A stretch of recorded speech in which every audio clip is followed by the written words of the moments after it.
Olá, estudantes do 8º ano. Estamos aqui para a aula de matemática. Qual é o nosso objetivo hoje?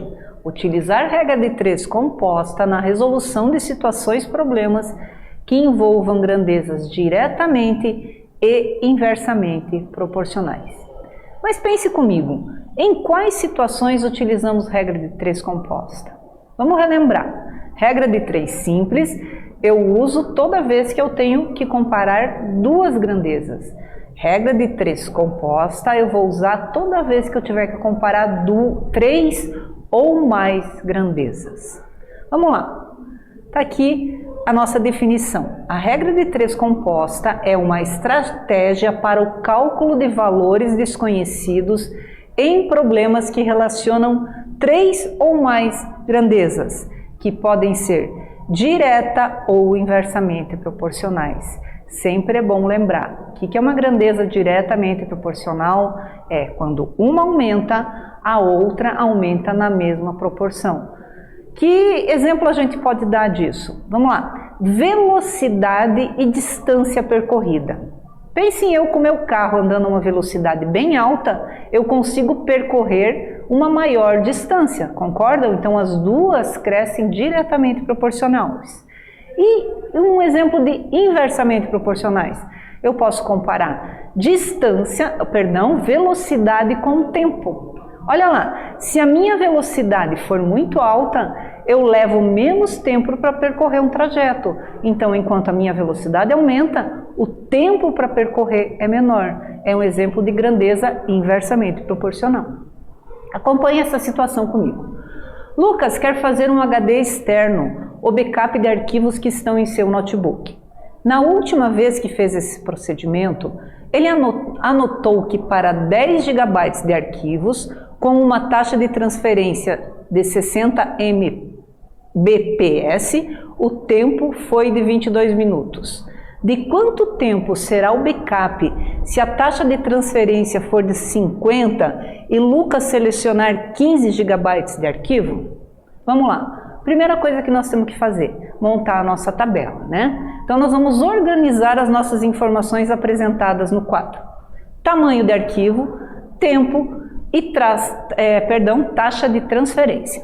Então, um arquivo de 10, eu vou levar um tempo de 22 e a minha transferência vai ser de 60 Mbps. Já, se eu tiver um arquivo com tamanho de 15, quanto tempo eu vou levar para transferir? 50? Bom, se o tamanho dos arquivos dobra, o que está acontecendo? Eu estou comparando a grandeza, tamanho de arquivo com tempo em minuto. E eu por enquanto deixo de fora a taxa de transferência. Então, se o tamanho dos arquivos dobra, o tempo também dobra. Claro, se eu tenho um arquivo maior, eu vou levar mais tempo, né? Então, as grandezas são o quê? São diretamente proporcionais. E agora? Agora eu vou comparar as outras duas grandezas. Eu vou comparar a taxa de transferência com o tempo. Pessoal, uma coisa que vocês têm que perceber. Essa taxa, onde eu tenho a minha incógnita, né, o tempo, a minha grandeza, ela nunca vai ser fixa, eu nunca deixo de comparar ela. É ela comparada com essa e depois ela comparada com a taxa de transferência. Ela nunca vai ser fixada, então ela eu nunca posso esquecer. Eu sempre comparo as outras duas grandezas a ela. Ela quem? Aonde eu tenho a minha incógnita. Então, se a taxa de transferência dobra, o tempo reduz pela metade. Claro, eu estou indo mais rápido por minuto, por segundo, então eu vou levar menos tempo. As grandezas aqui são inversamente proporcionais. Bom, utilizando a mesma base da regra de 3 simples, quando eu tenho as grandezas diretamente proporcionais, eu só copio de acordo com como está meu quadro. Quando eu tenho uma grandeza que é inversamente proporcional, eu tenho que invertê-la, né? Quem aqui foi inversamente proporcional ao tempo? A taxa de transferência. Então a minha questão vai ficar assim, a minha resolução. 10 está para 15, multiplicado por 50 vezes 60, ó, na minha tabela eu tinha 60 para 50. Como elas são inversamente proporcionais ao tempo, eu tenho que invertê-las. Isso é igual a 22 sobre x. Multiplicando 10 por 50 eu obtenho 500, 15 por 60 eu obtenho 900. igual a 22 sobre x. Simplificando 500 e 900, eu posso dividir ambos por 100, eu vou ficar que 5 está para 9, como 22 está para x. Multiplicação cruzada, 5 vezes x igual a 22 vezes 9. 5x igual a 198. X vai ficar igual a 198 dividido por 5. Portanto, x, a minha incógnita, que era o quê? O tempo que eu levaria para fazer o backup, é de 39,6 minutos. Resposta: portanto, o tempo é de 39,6 minutos para o backup de 15 GB de arquivo com uma taxa de transferência de 50 Mbps. Tranquilo, pessoal? Deixo para vocês agora um praticando, olha lá. Para alimentar as 150 galinhas de certa granja por 14 dias, são necessários 252 quilos de ração. Qual é a quantidade de ração necessária para alimentar 96 galinhas como essas por 25 dias?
E aí, pessoal, conseguiram resolver a nossa atividade sobre as galinhas? Vamos ver aqui então. O que eu queria saber? Para alimentar as 150 galinhas de certa granja, por 14 dias são necessários 252 quilos de ração. Qual é a quantidade de ração necessária para alimentar 96 galinhas como essas por 25 dias? Pessoal, por que ele fala aqui como essas, né? Porque se eu mudasse os tipos de galinha, eu teria mais uma grandeza na minha regra de 3 composta, mas como ele fala como essas, quer dizer que todas as galinhas a princípio são iguais. Então a primeira coisa, preciso organizar as minhas grandezas numa tabela. Quais são as grandezas? Número de galinhas, tempo em dias e a quantidade de ração. Então eu tenho que 150 galinhas consomem 252 quilos de ração em 14 dias. 96 galinhas consumirão quantos quilos de ração em 25 dias? Muito bem, para a gente resolver isso, nós temos que fazer o quê? Agora fixar uma das grandezas e comparar as outras duas. O que nós vamos fazer?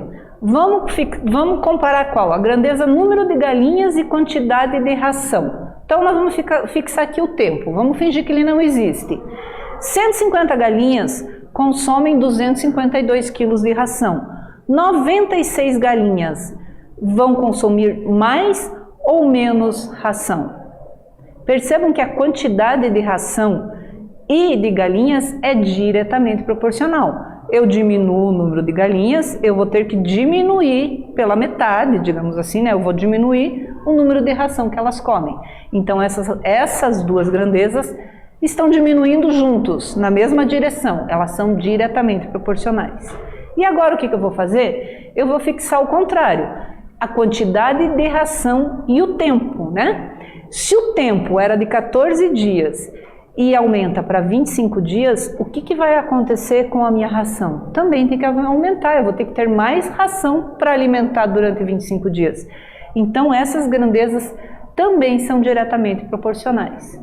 Agora o que eu faço? Eu tenho que montar minha equação para conseguir resolver esse problema. Vamos lá, 150 está para 96, assim como 14 está para 25, é igual a 252 por x. Percebam que aqui eu não precisei inverter nada, né? Porque as duas grandezas são diretamente proporcionais.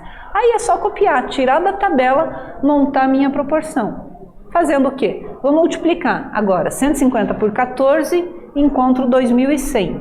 96 vezes 25, encontro 2.400. Isso é igual a 250 divididos por x. Fazendo essa conta, multiplicação cruzada, lembra? Sempre que eu tenho um igual aqui no meio, eu posso usar essa técnica da multiplicação cruzada. 21 vezes x é igual a 24 vezes 252. 21 vezes x igual a 6.048. 24 vezes 252 dá 6.048.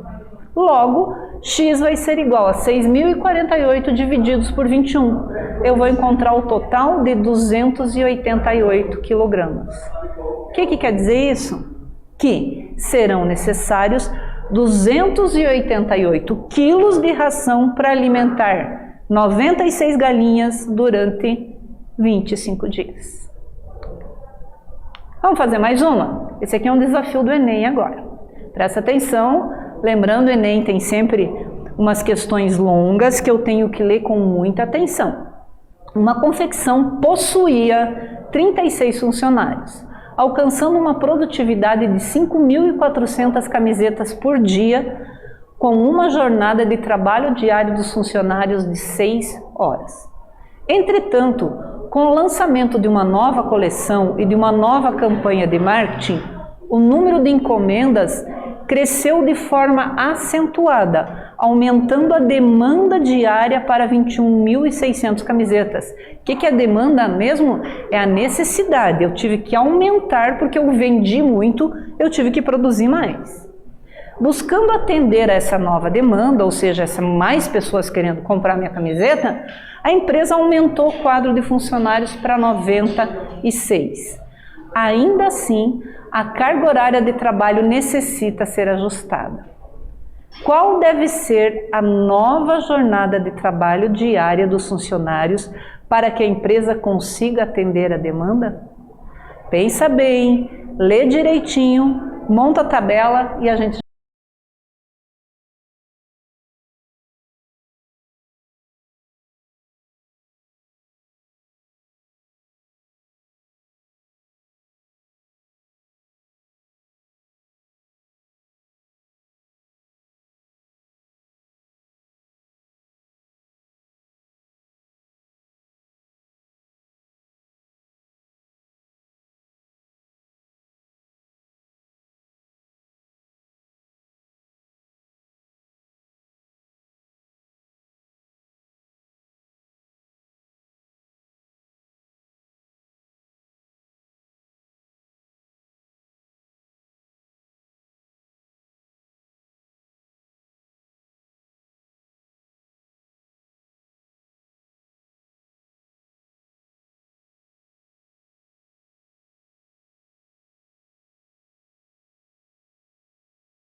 criar a tabela, o que a gente quer saber mesmo nessa atividade, nesse praticando? Ó, qual deve ser a nova jornada de trabalho diária dos funcionários para que a empresa consiga atender essa demanda?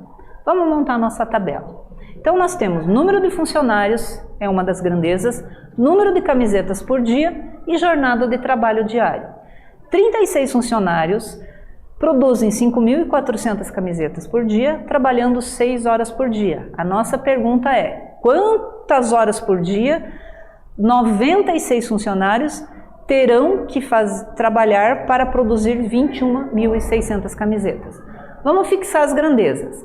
As grandezas, número de funcionários e jornada de trabalho são inversamente proporcionais. Olha lá, número de funcionários e jornada de trabalho. Eu estou comparando essa com essa, eu fixei essa não entra na minha conta. As grandezas são aqui inversamente proporcionais. Por quê? Se eu aumento o número de funcionários, para produzir a mesma quantidade de camisetas, eu poderia diminuir a minha jornada, ok? E a segunda grandeza, nós vamos fixar o que agora? Nós vamos fixar o número de funcionários, então nós vamos comparar número de camiseta com jornada de trabalho. Essas duas grandezas são diretamente proporcionais, porque, gente, se eu produzir mais camisetas, eu vou precisar trabalhar mais horas por dia, certo? Fazendo as contas, então, 96 está para 36. Por que que isso aqui está invertido? Lembra? Essa grandeza a gente descobriu que era inversamente proporcional. Multiplicada por 5.400 dividido por 21,6 é igual a 6 para x. 96 vezes 5.400 dá 518.400. 36 vezes 21.600 dá 777.600. Isso é igual a 6 para x. Fazendo as contas, pessoal, temos aqui que 5.184 vezes x, multiplicando cruzada, é igual a 6 vezes 7,5. Primeiro eu cortei os zeros aqui em cima, para facilitar, menos número para calcular, né, gente? Então, 5.184 vezes x é igual a 46.656. Fazendo a divisão, eu encontro 9. 9 era o que mesmo? Era a quantidade de horas diárias que eu preciso que os meus funcionários trabalhem para que os 96 funcionários produzam 21.600 camisetas. O que vimos hoje? Regra de 3 composta. Resolvemos alguns praticando, fizemos algumas atividades e percebemos também que na regra de 3 composta nós trabalhamos com grandezas direta e inversamente proporcional. Espero que vocês tenham gostado. Até a próxima.